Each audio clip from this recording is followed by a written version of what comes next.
Nicosia, the capital of Cyprus for the past 1,000 years, offers an authentic mix of history and cosmopolitan 21st century living. From its comparatively recent Venetian walls of the 16th century back through time to 5,000 years of history, tracing life at the heart of the central plain of Cyprus back to the Bronze Age. Then fast forwarding to the upbeat, throbbing heartbeat of the city of today, balancing its heritage with the modernity of this European capital, its bustling, energetic and international streets peppered with sophisticated cafe bars and restaurants, as well as its wide-ranging shopping outlets, with a number of streets offering different levels of goods and services against a thriving cultural background. Those things are complemented by plenty of top-rate shopping possibilities outside the centre. Then to the overall provision of facilities embracing a broad range of accommodation with top-notch hotels familiar to the international business traveller in particular. There's a thriving and competitive telecommunications market. That comes alongside another sector with a well-established reputation, banking. Nicosia's banks are well accustomed to international operations. They have for long helped make Nicosia a city of choice for seminars and conferences. Such facilities are an essential ingredient to all high-flight hotels.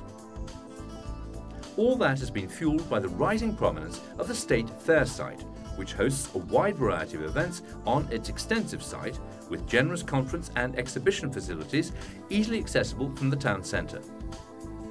As a country, Cyprus has long proved attractive to sporting organisations and individuals looking for the superb training conditions offered by the gentle, year-round Mediterranean climate. The modern GSB Stadium just outside the capital is a case in point. The regular football match venue makes an ideal training and fitness location for a variety of sports. For enthusiasts wanting to work on their strokes, tennis facilities abound.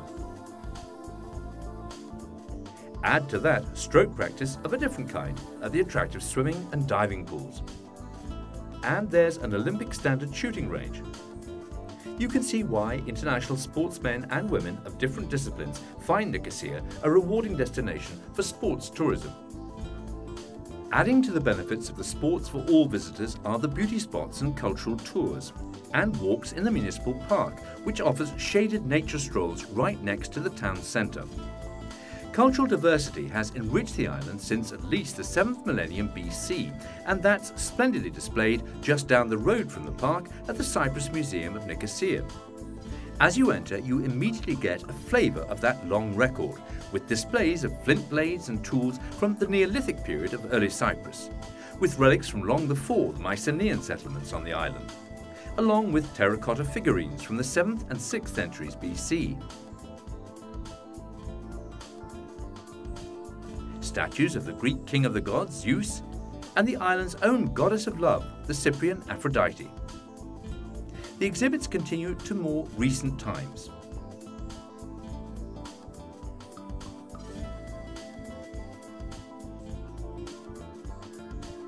Just a stone's throw away is one of only 3 historical entry points to the city through the Venetian walls, Paphos Gate. Not far off is the long shopping pedestrian walkway of Leda Street, pretty and popular.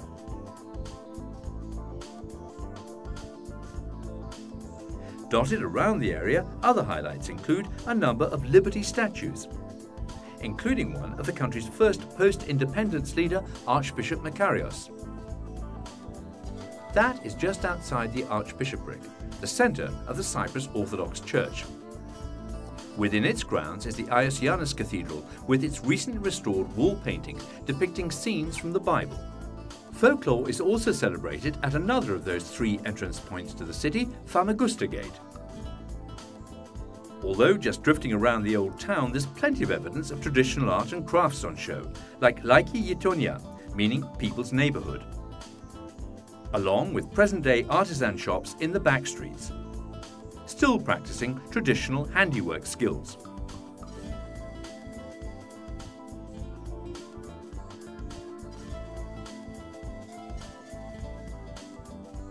Also to be found near the Archbishopric is the house of Hadji Georgiakis Konesios, That's described as the most important 18th century building in Nicosia, picking up the Europe Nostra Award in 1988.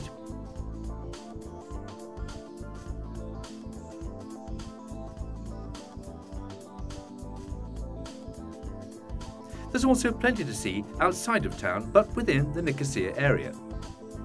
The picturesque village of Kalopagnotis is a case in point with its traditional architecture, cobbled streets and footpaths.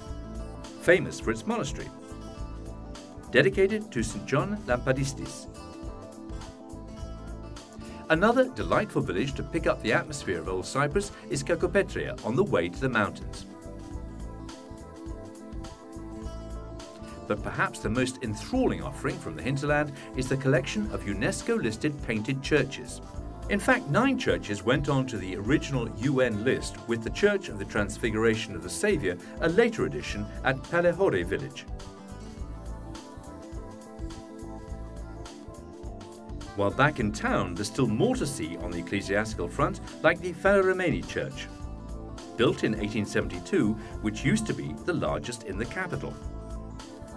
Close to the old municipal market, a reminder of the other strong influence in Cypriot history, the Omeri Mosque, which was converted from a 14th century church in 1571. While the oldest Byzantine church in Nicosia, Chrysalis Denisa, is a combination of Byzantine and medieval architecture originally built on the site of a 10th century church. It also includes a multi-craft centre. Finally, a look at modern-day Nicosia, where at the end of the day, when business has been completed, the vibrant social life takes over and drifts into the nightlife. Nicosia, more than just a capital.